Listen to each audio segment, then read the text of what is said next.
শুভ সন্ধ্যা বন্ধুরা। তোমাদের জন্য একটা জিনিস আছে, এই দেখো। ওটা কি বলো তো? মাশরুম।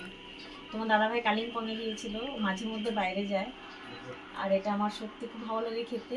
আমি ওকে বলেছিলাম এটা নিয়ে আসতে, তো তোমাদের দাদাভাই একবার নিয়ে আসছে। এটাকে আমি ছাড়াবো, ছাড়াই রান্না করবো। কিছুটা বেছেছি, আর এখনো এটাও বাছা হয়নি। এটা সত্যি খেতে খুব টেস্টি, আর প্রচুর প্রচুর প্রোটিন এটার মধ্যে। এটা অনেকেই চেনো, অনেকে খাও, কিন্তু এটা দু রকমের হয়। এরকম একটা আছে ফুল টাইপের, এটা আরও বড় বড় হয়, গোছা টাইপের। দেখতেই পাচ্ছ এরকম টাইপের, এটা আরও বড় হয়, এত বড় বড়। আর একটা আছে ব্ল্যাক কালারের। আর এটা যে আছে, এটাও আর একটা, তিন রকমের আমি দেখেছি। একটা এরকম সেম, আর একটা এরকমই সেমই হয়, একটু কালো কালো টাইপের, আর একটা এই ফুল টাইপের। এটা কারা কারা খাও? আমি তো খুব খাই। আমার এটা খুবই পছন্দ বলতে পারো। আর এটা সত্যি প্রচুর ভিটামিন, তোমরাও পারলে খাবে। সত্যি খুব উপকার যদি খেতে পারো।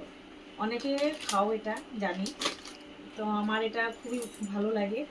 আর যখনই তোমার দাদাভাই বাইরে যায়, যেমন কালিম্পং, গ্যাংটক, সিকিম বা দার্জিলিং, ও মাঝে মধ্যে এদিকে হাফ ডাউন করতে থাকে, যেতেই থাকে।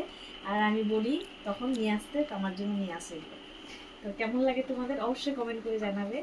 আর এটাই তোমাদের সাথে শেয়ার করা ছিল। এটা আজকে রান্না করব না, এটা কালকে রান্না করব। আর এটা আজকে ভাজবো। রাত্রেবেলা দিয়ে বললো খাবে, তো ভাবলাম একবারে ভেজে নিই, কালকের জন্য আমার হয়ে যাবে একটু দুপুরে। আর এখন সন্ধ্যাবেলা একটু ভেজে নিই, ব্যাস। সবাই ভালো থাকো, সবাইকে টাটা, শুভরাত্রি।